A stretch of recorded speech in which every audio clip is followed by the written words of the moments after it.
Hi, everyone. and Welcome to another episode of Public History with Jake and Justin. I'm Jake Wynn. Earlier this month, the world marked the 80th anniversary of the D Day landings, likely the last major anniversary with significant numbers of World War II veterans present. The occasion was marked with anniversary commemorations in Normandy, the site of the Allied landings on June 6th, 1944, including leaders from France and the United States at the Normandy American Cemetery near Omaha Beach. 80 years later, we thank the young Americans who took the beaches, who helped liberate France, and who helped free this continent from Nazi tyranny. We thank every Allied warrior who fought for freedom on June 6, 1944. That was U.S. Secretary of Defense Lloyd Austin speaking at the ceremonies on June 6th. In our own commemoration of this moment in history, in this episode, we will share some D Day vignettes from our own research and discuss this moment in history. How do we commemorate D Day? How do we remember the events of June 6th, 1944 in 2024? How has our remembrance of the Normandy invasion changed over time? That's what we're going to explore in this episode of Public History with Jake and Justin. If you've been enjoying the podcast, don't forget to rate and review the show. We'd love to hear what you think about the show so far, and rating the show also helps more people to find these discussions as well. So without further ado, let's jump in to exploring some D-Day history. And with that, I'm going to throw it over to my co-host, Justin Voigthofer, to kick us off. Well, thank you, Jake.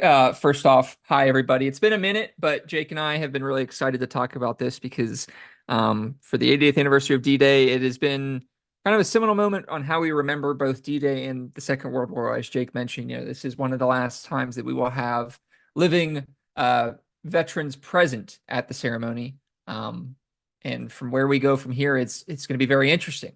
D-Day is going to take on, I think, some things that it truly was, sacrifice, courage, heroism, but also kind of, I'm afraid, some things that might not be truly, part of the story, or at least kind of hijacked in a way for different people's purposes. So before we talk about that, Jake and I both wanted to talk about kind of places and stories that hit close to home to us. And for me, I was interested, as every kid was interested in, we'll talk about where we get specifically interested in D-Day. Interested in D-Day as a kid, and one of the first books I picked up on it was a book by Stephen Ambrose, the same guy who wrote Band of Brothers, writes a giant book on D-Day. And he tells a story of an American paratrooper named Harrison Summers, who was 26 years old when he parachuted into Normandy. He was part of the 82nd Airborne. He was ordered to take a vital cluster of buildings with approximately 100 German soldiers in it. By himself, Summers went through 5 buildings of the complex, shooting around 3 dozen Germans and capturing many, many more. There was about 150, about a whole company-sized element that was in the complex, and single-handedly not single-handedly, 3 or 4 other folks, including Harrison Summers, went through the buildings and neutralized the entire target. One person, Private John Cammon, said, seeing Sumner's one-man charge, came up to him afterwards and asked him why he was doing it. Sumner very just nonchalantly said, well, they don't seem to want to fight, pointing to the other soldiers in his group, and I can't make them, so I've got to finish it myself. And that type of humble brag will be evident in the rest of Sumner's life. That fight of capturing this complex, it's the XYZ complex that's off of Utah Beach, lasted about 5 hours. When it finally ended after 5 hours, somebody asked him how he felt. He said, not very good. I am all kind of crazy. I'm sure I'd never do anything like that again. And that's also understatement of the year.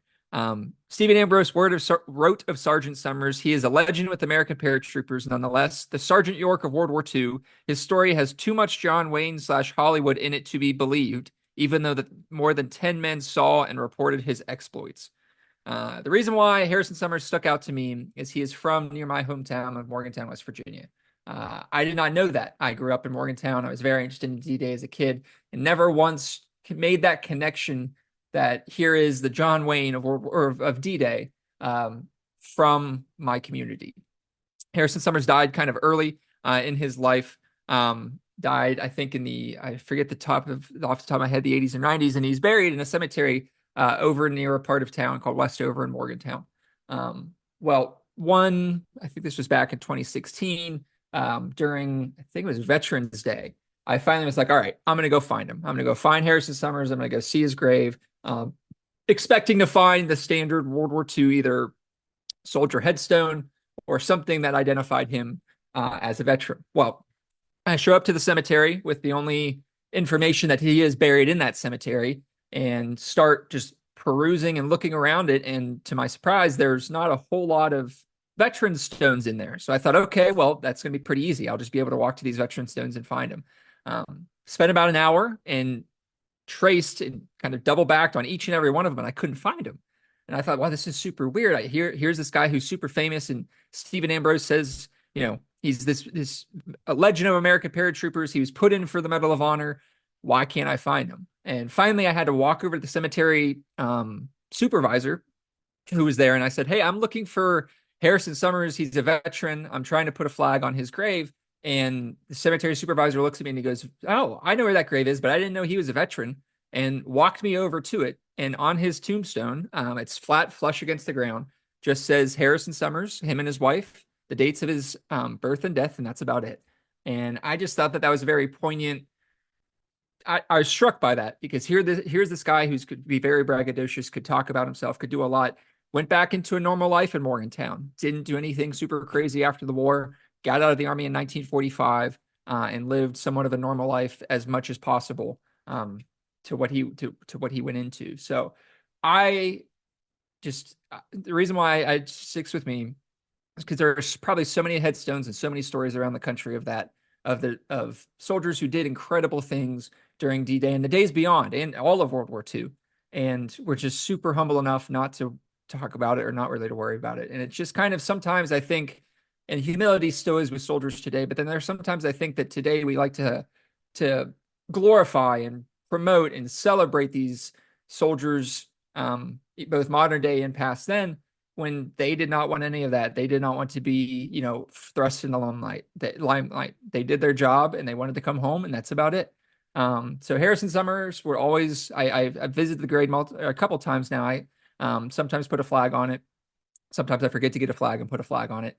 But it's just really easy for me to go back to that cemetery and just kind of look down at his example and say, all right, well, this is the type of guy who fought and struggled through World War II and the wars beyond.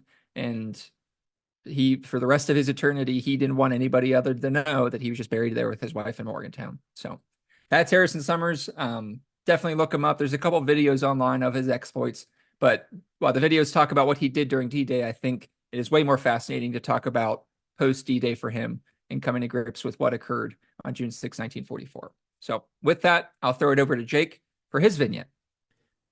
All right, so let's jump into my story here. It has a little bit more of a recent spin and some things that you can actually go on to winninghistory.com and read some of this, much of this story that I'm going to talk a little bit about. But let me jump into my vignette here. Back in May of 2020, I was working on some research in the lead up to that year's Memorial Day. It was in the stressful early days of the COVID-19 pandemic, and I found myself distracted by journeying through the online archive at newspapers.com. While searching around for Memorial Day stories to post on my blog, I stumbled across a letter to the editor published in the West Schuylkill Press Herald of Tremont, Pennsylvania in June 1944. The letter was written on May 30th, 1944 by a soldier in France. In it, 19-year-old Private Erwin Schwartz of Pine Grove, Pennsylvania, reflected on his first Memorial Day, or Decoration Day, in the United States Army. He was writing from the south of England, near Plymouth, and it was 1 week before D-Day. The letter leapt off the screen at me. It was incredibly well written. Here is that letter. Quote, "With the Armed Forces in England, May 30th, 1944. Dear Mr. Reber, as this day draws to a silent close, I think of this appropriate verse. Now the day is over, night is drawing nigh, shadows of the evening steal across the sky. As usual, it was another colorful day, and the sunset scene, including the beautiful skies and the picturesque terrain all around, was again a picture no artist could describe with all the colors and paints on his palette.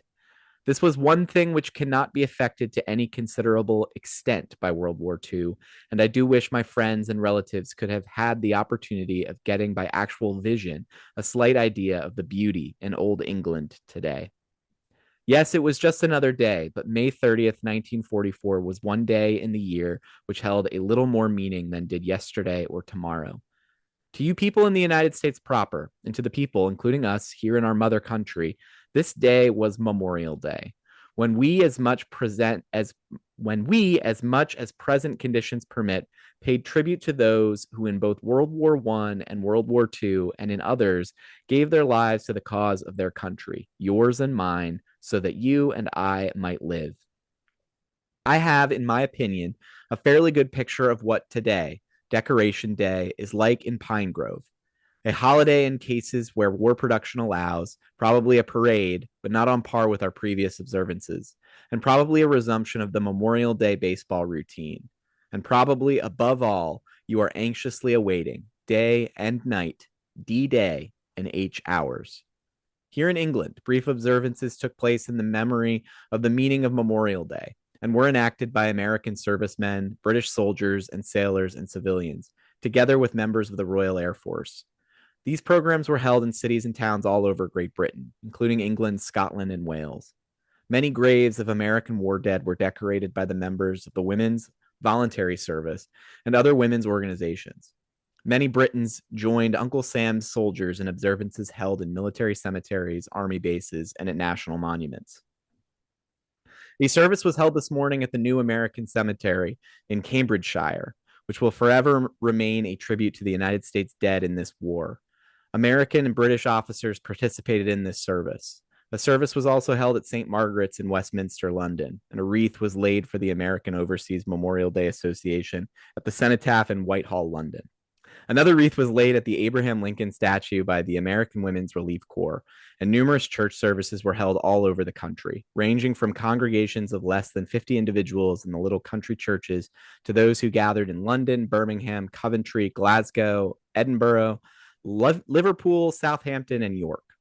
As for my own observance of the day, just prior to Decoration Day 44, I received the sad news of the death of my grandfather, and so you understand that I had a little more reason for paying tribute.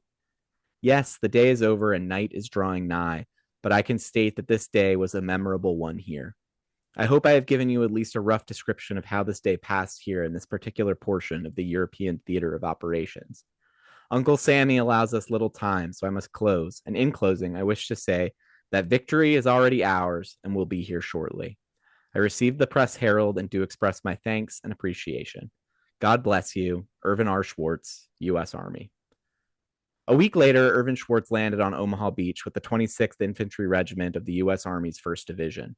The young man, only 19, fought his way through France, Belgium, and Germany as an anti-tank gunner. He earned the Distinguished Service Cross for bravery in the Battle of the Bulge while destroying 2 German panzers at point-blank range. He was wounded in Germany in February 1945, but returned to his unit to see VE Day in Czechoslovakia. All the while, Schwartz wrote letters home to the newspaper to describe his service, more than 50 of those letters in all published between 1943 and 1945. They are a remarkable record of a young man's journey through one of the most harrowing moments in American history. What was this young man feeling when he wrote that Memorial Day letter? Thankfully, he gives us a little bit of what was going through his mind. In a letter written on the first anniversary of D-Day, June 6th, 1945, he shared a remembrance of the hours before he and his comrades landed in Normandy. Quote, "Not much has ever been said about D-1, June 5th, 1944, the day of sweating out, the day on which we adjusted our pack straps on our shoulders, slung our rifles on, and marched silently onto the steel, bobbing landing ship that eventually carried us to what was at that time unknown shores and an uncertain fate." Unquote. As we commemorate the 80th anniversary of D-Day and the Battle of Normandy this month, I'm thinking of Irvin Schwartz and his family, who I'm so thankful I've been able to get to know over the last 4 years. Though I did not get to meet Irvin Schwartz himself, he passed away about 4 or 5 months before I was born in January of 1993. I feel like through these letters and by getting to know his family, his 3 kids, I've been able to get an idea of who Irvin Schwartz was, and he's become something of a real hero to me. And I'm thinking about him and his experiences during the Second World War as we commemorate this 80th anniversary. So that is my vignette. And I know, Justin, I don't know if we want to discuss a little bit about those vignettes that we picked, or if we want to transition to our next conversation. But I Well, do I want to think say I didn't know about Harrison Summers before, but I definitely want to get to know a little bit more of his story now after you shared that. well, same with Irvin Schwartz. I mean, he's 19. Like that is what the depth and just I don't know, the background and knowledge of feeling in that moment for him to express it at 19 years old is incredible to me. Um, Absolutely incredible. One thing I want to make sure I get right. I said Harrison Summers was in the 82nd Airborne. He's actually in the 101st. I don't know why I said 82nd. But yeah, I just think that that's crazy that Irvin Schwartz is 19 years old and has the ability to put that into paper. Gosh, I mean, and I guess that's talk about, making these people, these folks, these soldiers had to grow up very, very quickly. They were not afforded the same childhood that I was or people today were. They've had to, I mean, by that time, 19 years old, he's already seen latter stages of the Great Depression. Very, very different childhood and upbringing. And to be able to be introspective in a way like he is at that time, before that moment, I mean, I think is incredible. Heck, I can't even talk some days when I have time to prepare. And here he is before the D-Day landings, being able to put pen to paper in that way. Yeah, it's really remarkable. His letters, you can read all of them. I have pulled all of them from the you know microfilmed and then digitized pages of the Press Herald and put them on my website, winninghistory.com. I'll put a link in the show notes as well. And I mean, they are a remarkable set of primary sources, primary documents from the Second World War. He is an incredible writer, somebody who had always had an interest in journalism. He was his high school sports correspondent for the newspaper before he left. Yeah, I was Um, going to ask, does he get into it after the war? What is his profession after the war? yeah, so after the war, he stays as a journalist. So he Awesome. becomes kind of this hometown, correspondent serving on the in the front lines in Europe during the Second World War for Pine Grove, right? Always writing letters home describing his experiences. And yeah, he comes back. He goes back to work for the Press Herald briefly for a couple of years before moving on to the Lebanon Daily News in Lebanon, Pennsylvania, where he worked as a copy editor amongst other jobs there. So he always had a career in journalism. That's where he worked. It was his passion. I think that's a little bit of why his story resonated with me. And when I'm thinking of, my own, he had a love for history as well. I've talked about this with his kids, that he always had a fascination with history. It comes through in some of his letters writing about the history he was seeing around him in England, the places he was visiting. I really connected with him and the way he was experiencing the world around him and how he had this desire to share that experience. I just felt such a connection with him, even though, like I said, he passed away before I was born. I through these letters and through interacting with his kids and with his grandkids, I feel like I've gotten to know the man, even though I never had the chance. And it's a remarkable record that he left behind. And yeah, there's lots more to this story. I'm sure we could tell at some other point in the future. But definitely if you get a chance, take a look at some of these letters and read through his experiences in the Second World War. It's pretty remarkable. And from the perspective of some, the experience of an anti-tank gunner, which is not a super common, No, occupation during no. the war. It's Also very, very dangerous occupation. You have to get very, very close to those things back then to destroy them. So, um, honestly, I mean, and this is us having the show meeting out loud while we record the podcast. I would love to check in with him over the 80th anniversary, the next couple major milestones for the war. Once again, us having the show notes as we talk to everybody else. But I don't know, Jake, does he like, I mean, I'm sure he follows the war. He goes to the rest of Belgium. I'm sure he has thoughts on both the rest of the war and every major campaign that's going to kind of come the next couple months, correct? Yeah, so I mean, he has remarkable accounts of the fighting at St. Lo. He is a witness to the Eighth Air Force being used in a tactical bombardment of German military lines at St. Lo in July of 1944, and part of the ultimate breakout and getting out of Normandy and breaking out into the open ground in France. You get some amazing letters of him kind of interacting with French civilians in the summer of 1944.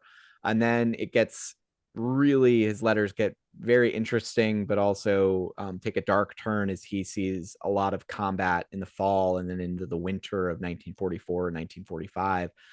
He's in the front lines at Aachen, again, street by street fighting in that German city in the fall of 1944. And then the battle that changes his life forever comes at the Battle of the Bulge in December of 1944, specifically December 21st, 1944, in fighting in a place called Dam Buchenbach in Belgium. There's a distinct before moment in his letters and an after moment in his letters from that battle and what he experienced and losing friends and coming face to face with death, fighting German tanks at very close range. And yeah, through the remainder of the war, really just incredible account of what it's like to live through those moments, all through the lens of censorship. I will note that because these letters were being published, even letters that weren't being published, went through pretty strict censorship. So he's limited in what he can say. He does a pretty great job of sneaking a lot of that through the censors back to his family, friends, and coworkers at home on the home front in Pennsylvania. So, but we can definitely get into more of those letters in the future if we want to, because there's some pretty remarkable stories tucked Well, away in what I call the letters from war from Irvin Schwartz. yeah, and I think that that leads into kind of our conversation about the memory of World War II, because I'm afraid, watching and seeing what happened the last couple of months, that this was, we're going to hyper focus on D-Day. We're going to talk about June 6, 1944. We're going to talk about the 80th anniversary, forgetting that there's still a lot of time left before the end of the war. I mean, Mm-hmm. the Americans love to simplify things into one day, at one moment, at one battlefield. Okay, yep, let's wipe our hands with it. Let's go. So I think detailing, Irvin Schwartz's war was not June 6, 1944. It started on June 6, 1944, and did not end until 1945. Mm-hmm. And in those months, he underwent a profound change that if you just hyper focus on June 6th, you're not going to get that out of them. I mean, these guys who parachute in, who hit the beaches, who do whatever, this is just the start. This is not the end of their experience in World War II. And I think we sometimes, at least from what I've seen the past couple weeks, is we are hyper focusing on D-Day, and we've always hyper focused on D-Day at kind of the detriment to what goes on around, to the heroic stories and the tremendous kind of accounts. You talked about the 8th Air Force. Me and you have talked about their sacrifice even before troops hit the beach at D-Day. Why are the skies clear during D-Day? It's because of the 8th Air Force and their work before. And that, I think, is sometimes hard for Americans to grasp because it doesn't fit into the D-Day Normandy story.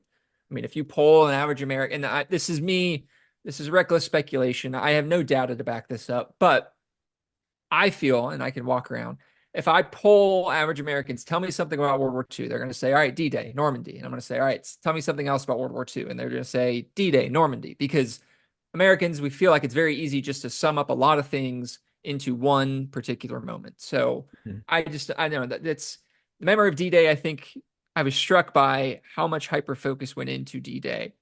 And I'd be interested, and I'm going to be interested to see the same type of commemorations for big campaigns, whether that's Market Garden or the Battle of the Bulge or the push into Germany. There will be localized stuff over there for sure, because these places matter for the local communities at which they're at.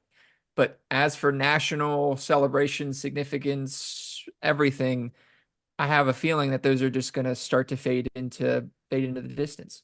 I think it's a lot easier for us as Americans just to stay on the Normandy. And it's also an easy story, right? We're storming the beaches, young American fighting, hitting the beaches, all that kind of stuff. But we miss so much of the war if we just focus on June 6, 1944. Heck, we don't even focus on what goes on beforehand. That's a whole other story in itself that involves detailed study and understanding about why we get there the way we get there, how it is so successful. I don't know. That's me getting off my soapbox, but I feel for Irvin because I don't want the rest of his war experience to go overshadowed. I don't want it to just be thrown to the wayside because it's not June 6, 1944. I mean, you could say that for every soldier who fights through the war that, I mean, it's one day. They're in combat for how many days? And just because it's the D-Day does not mean it's more important than any other ones. Yeah. No, I agree completely. I think I'd say, if you extend out your poll a little bit for Americans, I'd say there's probably three things from the Second World War that most Americans, well, I don't want to say most Americans, many Americans will come up with is probably Pearl Harbor, how it started, aka how America got into it. D-Day, America striking back, if you will. And forgetting, of course, like not realizing most Americans, not realizing how it is that the United States and Nazi Germany come to being in combat with each other. And then the atomic bombings of Hiroshima and Nagasaki and the end of the war.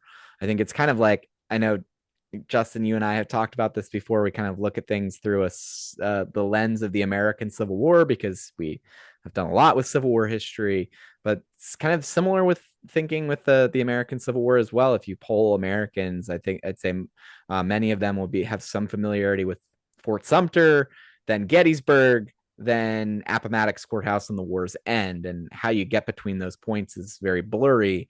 And I think it's kind of the same and increasingly so with the Second World War as we begin to lose that living memory as grandparents and great grandparents that lived through the war, remember the events that happened, if not themselves fighting at the front lines.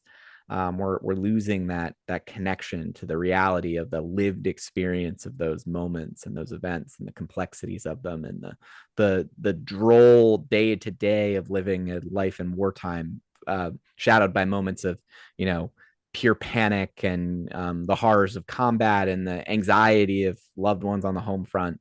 All of that kind of gets washed out when we look back through 80 years or the American Civil War 160 years. And I think I think both of us, as we get into this conversation, both of us would say that the important part is to look into the details of the individual living through these moments and experiences and the full range of the millions of people's experiences of living through these moments, and understanding their full story is what we need to continue to have an understanding of what these moments were like to live through, and why we need to look back to these examples to say like why we shouldn't have to live through these kinds of moments again, because that lived experience is really important. Right. And you just said something that absolutely blew my mind is we are 80 years away from Second World War from D-Day. They were 80 years away from the Civil War during World War II. I have never put that until you just said 160 and 80. And I was like, wait, that's half. Holy crap. That's incredible. And just think of like the change that occurs during that. But I mean, you brought up the home front. We hyper focus on D-Day, that we ignore the sacrifices that were made at home. And we're recording this in 2024 during the 1940s, even during the 30s, but specifically rationing was, very prevalent and asked a lot of the citizens of the United States. And I often wonder if the government were to say today, all right, hey, you can't drive your cars on Tuesday because we're saving gas for the war effort. If there's another conflict or what's going on, how many people throughout the country would throw their fists up and say, you can't tell me what to do. I'm going to drive my gas. I'm going to drive double the amount on Tuesday just to stick it to the federal government, right? Like that home front story of rationing, of sacrifices, of going to work, of women going into the production line and all that is just, I think, also something that Americans we don't really talk about, which I think is hard. If we limit the D-Day story to just the troops on the ground at the beaches, we're missing out on the sacrifices that the country made writ large. And I don't know. There's two things that popped into my head when you were talking there about, I mean, what do we do with the memory? How is the memory going to change going forward? And unfortunately, I'm going to be the Debbie Downer. Hopefully Jake's going to be, positive, but I'm going to be the Debbie Downer and say, I think it's just going to be simplified into June 6, 1944, Normandy. And we're not going to talk about anything else because we don't care. America, we stormed the beaches of Normandy. And ignoring the fact, and we can get into this too, that even those veterans who storm the beaches come home to a very difficult life and also come home and cause a lot of difficulties for the country too. This greatest generation that I feel like right now, while they're still alive and they are, very respectful to them, they I wonder if the facade will eventually crumble. I don't think it will. I mean, and that's very bold of me to say facade will eventually crumble. But what I'm getting at is that these same soldiers who storm these beaches come home, and a vast majority of them do incredible things and do very, very honorable things in the United States post-war. But a minority of them, and some of them, unfortunately, are also responsible for some of America's darkest moments throughout the rest of the 20th century. Vietnam comes to instance. The decision makers during Vietnam were World War II veterans. Is that ever going to fall on their lap? Unfortunately, a lot of the folks in the South who are anti-segregation and anti-Civil Rights Act are in the 1960s. Jake and I were talking about this earlier when we looked it up. George Wallace, who runs on basically a segregationist platform in the 1960s, was a World War II veteran, right? So this greatest generation we talk about, I sometimes think that we talk about just the average soldier, which I think we should focus on. But sometimes those average soldiers did come back home and did do some pretty awful things. And I just don't know if we'll ever get to the point.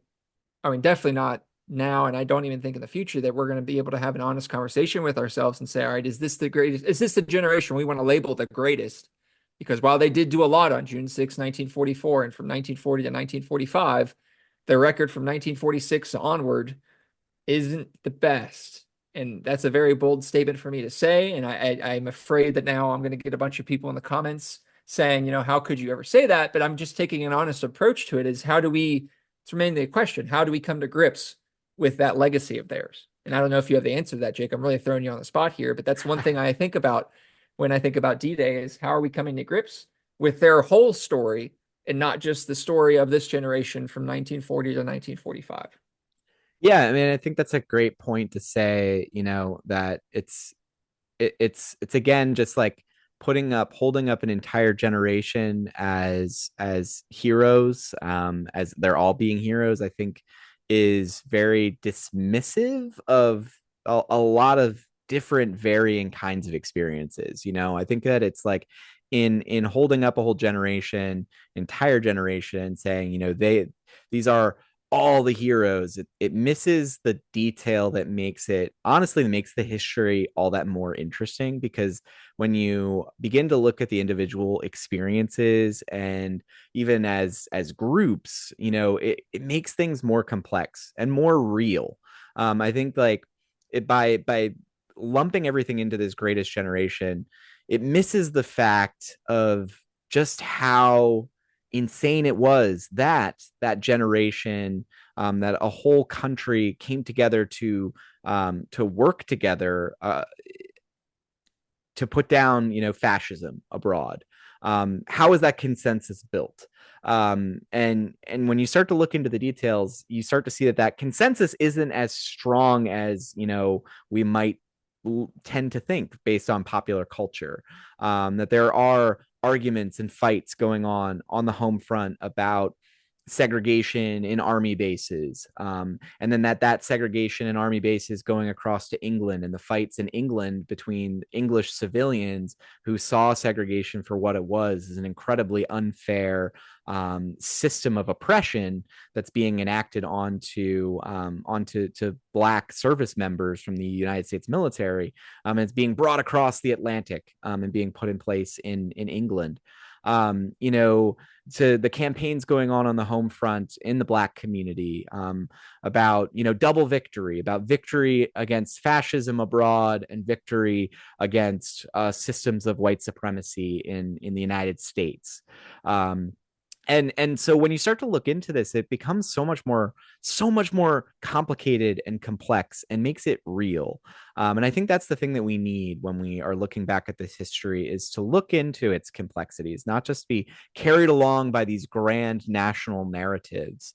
We need to have an honest appraisal of who all of these soldiers, sailors, civilians, airmen, women in the service. Looking at the totality of these experiences helps us to create better understanding of our history, and also helps us to have better lessons, honestly, for our own time today. Because the grand national narrative, while it's nice and neat and pretty, and riles up the crowd and gets people excited and feeling patriotic, it doesn't necessarily tell the reality of the lived experience of the 1940s in the United States and in the military service around the world. And I think to your point, Justin, I know we've talked about this offline. When you look at events that take place in the American South during the Civil Rights Movement, and you'll note that you have veterans of the Second World War on both sides of the civil rights movement, in service to integration and to creating a better America, fair for all, on the side of the civil rights movement, with individuals like Medgar Evers, who's assassinated by a Marine sniper who served in Guadalcanal during the Second World War. You have many of the police officers that are going to be putting down, be using fire hoses on children. Those were veterans of the Second World War. And I think that again, having an honest conversation about that generation, the amazing good it did around the world and defeating fascism, but also understanding that many of that generation were also responsible for upholding systems in the United States at home that furthered oppression, and were very much invested in things like segregation, and keeping the kind of cultural norms as they were in the 1940s, trying to keep them consistent, really going back to even to Jim Crow laws, to segregation. So it's not this neat narrative, and I think that anytime that you hear somebody, and groups of people or politicians or anybody saying that this history is simple, you should run away from that, because this history is not simple, and we are better served by having a fuller understanding of this history. Now I've gotten on my soapbox, so we'll just step back. We'll take turns. But no, and I think that's, at the end of the day, I mean, I can speak, I think I can speak for Jake here too, that this is D-Day, and these veterans, the vast majority of them, should be celebrated as heroes. It's just sometimes in that celebration, we lose the good nuggets that would make us a better society today. We hyper simplify, and we think that that's just gonna, rally around the flag, everything. No, I mean, there is the United States Army that hits the beaches at D-Day is a segregated army. It is not an equal army, and that is something that I think, it's just, I always have to try to remind myself, is when the Army even nowadays talks about its D-Day story and everything. I think we should also address the fact of these inefficiencies and how we corrected them throughout the subsequent years, and often World War II veterans corrected them throughout subsequent years as well. So I don't know. I just think I'm very interested the next couple of years, and I'm very interested in 10 years when there are no World War II veterans around, what D-Day is going to mean, because I think it's going to change meaning, and I'm afraid it could be hijacked in a bad way, and talked about in a way that I don't think even World War II veterans would have appreciated. But Yeah, I don't know. Go ahead. I have another kind of personal anecdote kind of tied to this, of someone from where I grew up in Pennsylvania, whose story I became familiar with, another World War II veteran, served in the Pacific in the United States Navy. He was a black man, named Charles H. King Jr., grew up in Pottsville, Pennsylvania.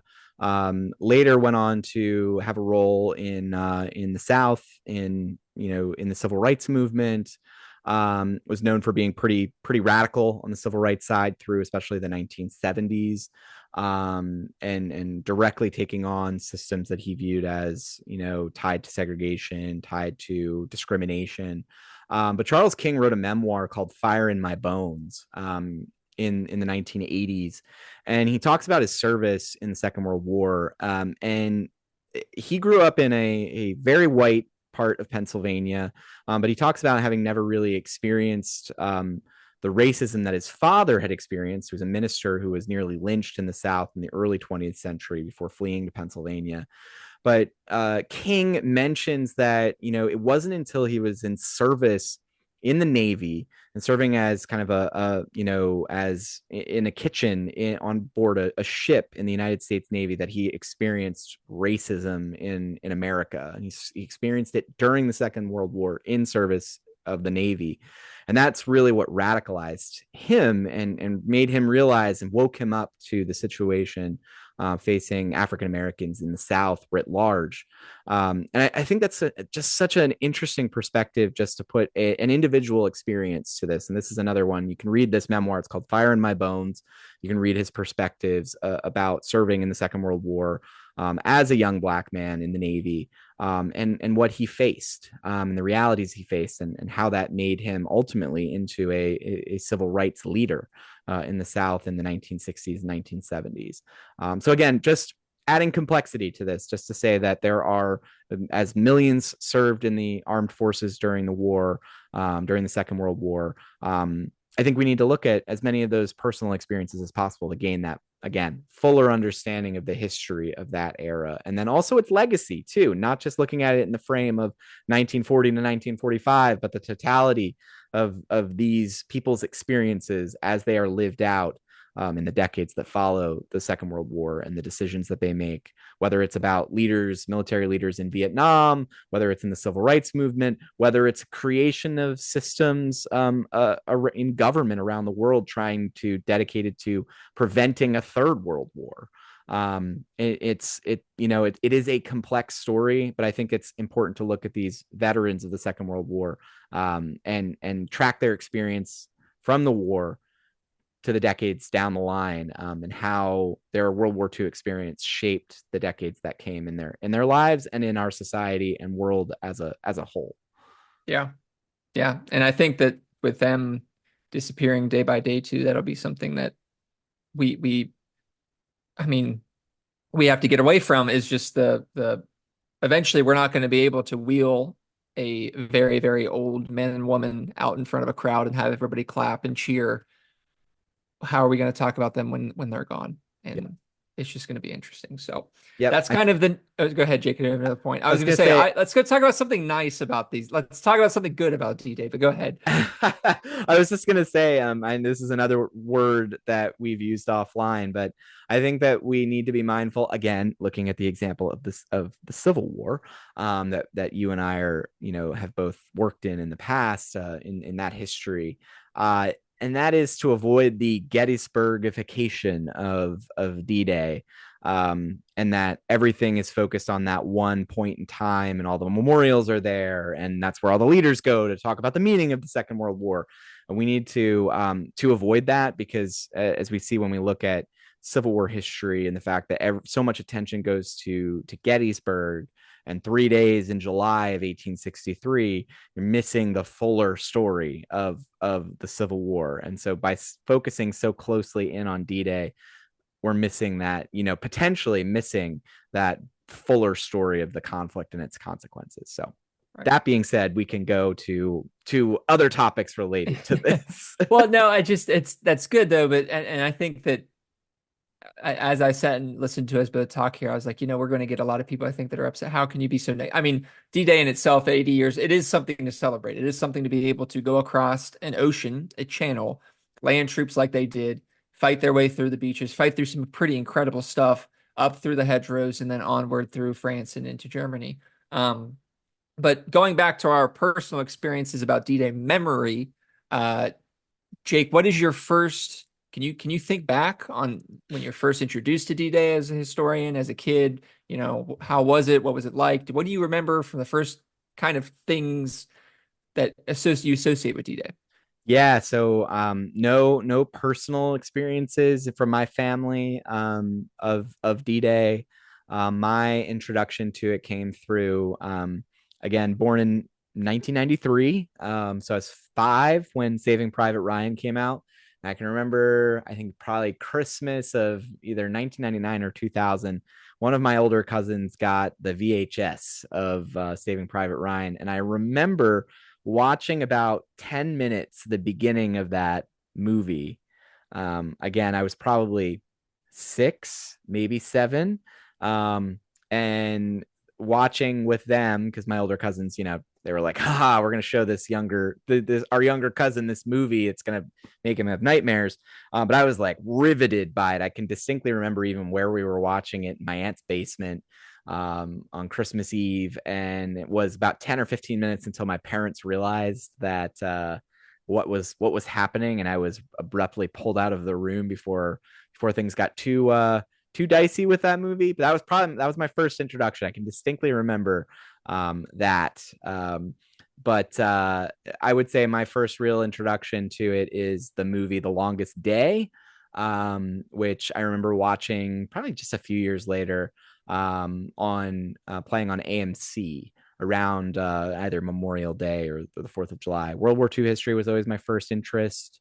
As a historian, as a kid, I was fascinated by the Second World War, and so yeah, The Longest Day, 5 minutes of Saving Private Ryan, and The Longest Day are my are Well, my introduction to it. I was gonna say if you can make it through the first 5 to 10 minutes of Saving Private Ryan, then you should be good after that. That's the that's the most intense part of the movie. Yeah, yeah, Um, I can distinctly like those the waves rolling up on the beach, and then the boats coming in, and yeah, it's seared, that was seared into my memory at a young age. It very well could be the reason that my life's interest, took a path towards looking at history, military history, the experience of people in wartime, could be traced to that moment, because it was seared into my psyche, for better or for worse. So how about you?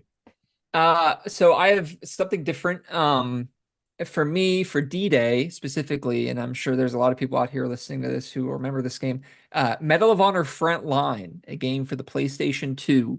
The very first mission of that game is Omaha Beach and coming in on a landing craft and going up and fighting your way off the beach. And I was telling Jake before this, as we talked about preparing for the episode, I think the reason why that game stuck with me so much is I did not have a memory card for my PlayStation at the time. So every time I turned my PlayStation off and turned it back on, I would have to restart the first episode. So I probably, stormed the beaches of Normandy at least 150 to 200 times throughout my different times of playing that game. And what strikes me is I remember vividly two things about it. I remember using Bangalore torpedoes to blow up the seawall to get up towards the bunker. And probably more importantly, is I remember almost every word of Eisenhower's speech to a letter to the soldiers, sailors, and airmen of the American Expeditionary Force. You're about to embark on a great crusade, which you've striven these many months, yada yada yada. I could continue, but I'll save you guys that for now, because that's part of the introduction to it. And then I think that's where we're kind of a fascination with Eisenhower came around because I don't know. I just remember that speech. I remember how powerful it is. Good luck. We're all with you. And everybody back home is with you too. And breaking that down more and more as I get older, I just realized that, if I'm a 19 or 20-year-old kid, here's the Supreme Allied Commander telling this to me. I thought it's pretty impactful that I could hear it. And I know that's not Eisenhower saying it. But at least from the game, or maybe it is. I don't know. I think there is a part that he recorded it. I can't remember if they played it over any loudspeakers, but I do know that game, at least from my mind, that was Dwight D. Eisenhower talking, even though I'm pretty sure it wasn't. So that's my introduction to D-Day, and I think for me and for a vast majority of people, that's what I thought the entire Second World War was just beaches, obstacles, and bunkers. Why look at anything else? Maybe there's a paratrooper in there once in a while. And it wasn't until Band of Brothers and like you said, Saving Private Ryan comes out that you see a little bit more, and also you see the pure horror of it. Because remember, it was a video game. I was playing a video game at this time, and I don't think it struck me that when somebody gets shot, they don't just fall down and disappear. Like it's a very loud and awful, awful thing to see and Mhm. experience. So, Yeah. that begs my question about. I mean, here you are. You talk about Saving Private Ryan. You talk about The Longest Day. I talk about a video game. That's public history in a nutshell. That got us, I mean, at least interested into history, right? So that's what do games owe it today to create that? Or are games still doing that right now? I don't know off the top of my head, the latest, whatever, Call of Duty or whatever you want to say, but at least for me, you can see and those in that short amount of time before video games, I think became something crazy today of microtransactions and skins and all these things that take you away from the realism of it. And I use realism loosely because remember, it is a video game. Um, that kind of made an impact at least on I mean, Jake was born in 93. I was born in 94, right? This game came out in 2002. So I remember getting it when I was 8 years old. And like you, I don't attribute it exactly to my path down the history field, but it had to play a role. I mean, it had to be able to make me make a connection with these historical events that made me want to study them more, maybe want to view them more. So I just think it's fascinating that, at least for me, D-Day, yeah, D-Day was always, I'm always going to associate it with that video game. Yeah. And for better or for worse, I don't know if that's good or if that's bad. I think it's good. I mean, like I said, here I am talking about it more. Um, but I don't know. I mean, I could be the exception to the rule. So No, I don't think so. I think that that's definitely an impact that I've heard from other people in the past too, that the video games, depicting historical moments had an impact. Especially that game when it coming out when it did. 2002 is, just a little bit after 9/11, a little bit after Band of Brothers comes out, a few years after Saving Private Ryan. I think that there's something to be said that anniversary, around the 60th anniversary of D-Day, um, coming up, events leading up to that, from the 50th to the 60th, really changed the paradigm in terms of how D-Day was portrayed, in film, and really how the Second World War is portrayed in film. Starting in the 1990s, with like Schindler's List, and then you get Saving Private Ryan. And when you go back and you read, this is fascinating. I highly recommend doing this. Go back and read, movie reviews of Saving Private Ryan from the time, and kind of there's a whole aftermath of that movie coming out where World War II veterans that were still alive who saw the film, and in the response, there's kind of this cultural movement of this reopening of old wounds, and but also of veterans realizing that they needed to tell their story, and seeing the movie, or just being in that environment around that film, in society at that time, as veterans were getting older.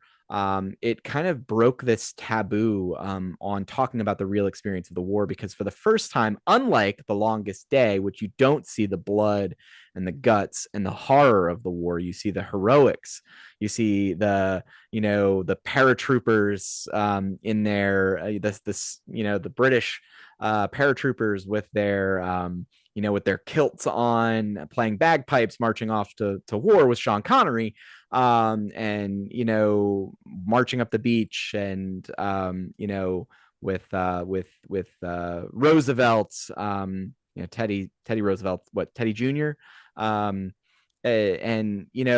it's it was much more heroic portrayal, and not necessarily in line with the reality of the lived experience of the Second World War, which Saving Private Ryan very much did in very bloody, gory sense. Created a conversation that led to a real kind of a reckoning for those veterans who are still alive, of telling their real experience, and an interest amongst their relatives in asking them about their wartime experience. And was the war like this, Grandpa? Was this what it was like? And then having some of these veterans be able to begin to open up, and tell their stories. And then with Band of Brothers, you see that happening again in the wake of the wake of 9/11.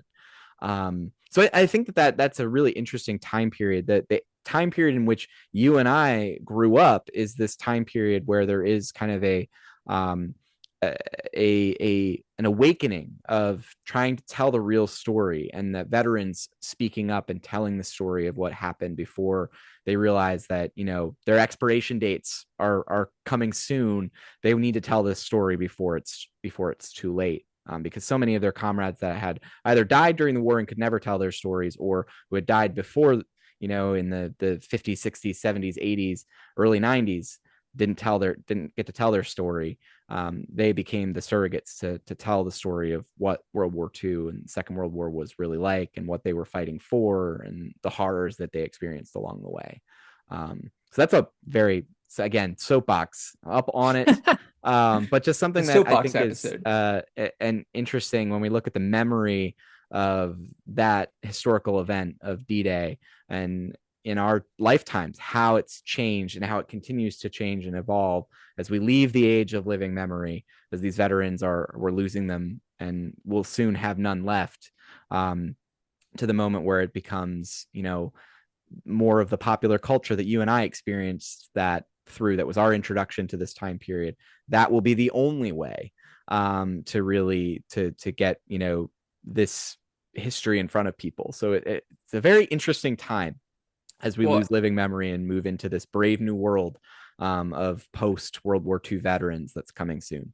Well, and I wonder, I don't know, I just thought of this too. The responsibility, I don't know if he knows that he has, but Tom Hanks has on American psyche about World War II. I mean, think about it. He is responsible for Saving Private Ryan. He's responsible for Band of Brothers. He's not him only. He is a part of people who create those shows. But you're right. Those shows are going to be the driver of World War II memory going forward. Much we didn't really have one for the Civil War, or at least at that time there wasn't anything. Well, actually, I mean, novels you could say at that time coming out like the Red Badge of Courage and those types of things. It'd be really interesting to kind of study, compare and contrast once Civil War veterans left our psyche, how it changed, and if the lost cause super accelerates, which I think it does, after a majority of at least Union veterans leave. That type of narrative of this lost cause and this wrong viewpoint on the war is able to manifest itself and grow because there's not that living being to say, no, that is not the case. That is not what we fought for. That is not what we fought against, that type of stuff. So I'm fascinated in a way how World War II goes. And I think that, yeah, Tom Hanks, I don't know if he knows he's responsible, but he will be at the end of his life and his obituary. I mean, in a way, it's going to say, Saving Private Ryan, Band of Brothers, and all that. And he unknowingly probably signed up to be the shepherd of World War II memory for a good chunk of the American people for a very long time. Mm-hmm. So it's a great point. Well, and with that too, you mentioned The Longest Day, and I kept thinking about it. Longest Day coming out in 1962 until the Saving Private Ryan comes out, I don't know of another major kind of motion picture event around D-Day other than The Longest Day. Yeah, I And mean, the what's fascinating appetite. about The Longest, yeah, Go go ahead. ahead. Go ahead. No, I was just saying what's fascinating about The Longest Day is that it comes out in 62. There are actors in the movie who are at D-Day. The guy who plays, and I had to look him up and it's here, the guy who plays Major John Howard, the British paratrooper, the Oxen Bucks, the first Pegasus Bridge, first Allied soldiers to hit the ground during D-Day, he is played by a man named Richard Todd, who was a lieutenant under John Howard during D-Day. So Richard Todd landed with the gliders, was there at D-Day, and then here he is playing his commanding officer in a film 18 years after the war. So that movie, like you said, is very guts and glory. Let's talk about this. Let's talk about that. Because I think I just see that there are a lot of them are still alive at the time, and maybe the wounds are still super fresh that they don't want to get into the true cost of it or show. It's a lot easier to focus on the guts and glory than it is the actual, pardon my pun, guts of the battle. That's a very bad joke. That's a terrible joke. Yeah. I mean, it's true too. I mean, you have to think about what happens later in the 1960s with the anti-war movement, the Vietnam War raging out of control. Like the American appetite for film and popular culture around war changes, and film changes, and this heroic American narrative. There's not an appetite for it in the wake of the Vietnam War, especially as you move in the 1970s and 1980s. And it's not until you get a couple decades removed from the Vietnam War that you see a willingness to like try to have an honest appraisal of in through cinema of looking back at what the Second World War experience was like. I think this is a fascinating topic we can dive into in future episodes. We're running a little low on time here, but I think this is a fascinating element of looking at World War II history is through the lens of movies and cinema, and how the history changes with the times. And I think that's what, we've talked about this in past episodes. Like, history is not a static thing. Our understanding of history changes and it ebbs and flows with the lived experience of our own times. And the cinema is a great example of that. Seeing the kinds of movies that are made, how those movies portray the history, what the message of the filmmakers are. These are all things that should be analyzed and looked at and can be examined and can tell us about the time period that they're portraying and also about the time period that you're living in and that we're living through right now as well. So, Justin. Yes. Do you want to move on to our postscript? Let's. All right. Let's do it. And now it's time for our postscript. This is the section of the show where we share something from the last week or the last month that's left an impression on us that we want to share. It could be a book, an article, a movie, an experience. It's something that we want to remember. So, Justin, what is your postscript for this episode? So in between when we initially started to do this episode and then kind of schedules got busy and we kind of wanted to distance ourselves from the anniversary date so we can see kind of lasting input, something pretty major in at least the history of Major League Baseball occurred, and that was the inclusion of the statistics of the Negro League into official Major League Baseball statistics. So for the longest time, African American players who played Major League Baseball, I use that term, in a separate league, not official Major League Baseball, but it is still professional baseball, in a separate league prior to Jackie Robinson breaking the color barrier in 1947. Their statistics were not counted. Major League Baseball, as a entity today, did not recognize them as official major leaguers. That changed on June 1st of this year. Those statistics were officially incorporated into Major League Baseball history. Now, that took a while. There was a 13-person committee. A lot of historians and a lot of people did a lot of very good work to get these statistics and validate them based off of newspaper clippings. And I'm sure there's going to be a great book or study or article about how this process actually occurred, because it's very hard to find real firsthand accounts or at least proof that some of these big things occurred just because the press was not following the Negro Leagues as much as they were the major leagues at the time due to a lot of different things. But with that, there's an author for a publication called The Athletic that I follow. His name's Jim Trotter, and he wrote about how the Negro Leagues themselves, though, we should basically mark them with an asterisk, but not for the way that we think. He writes, and I'm going to quote from his article here, just because I think that this is not just about Major League Baseball, but this is about history writ large.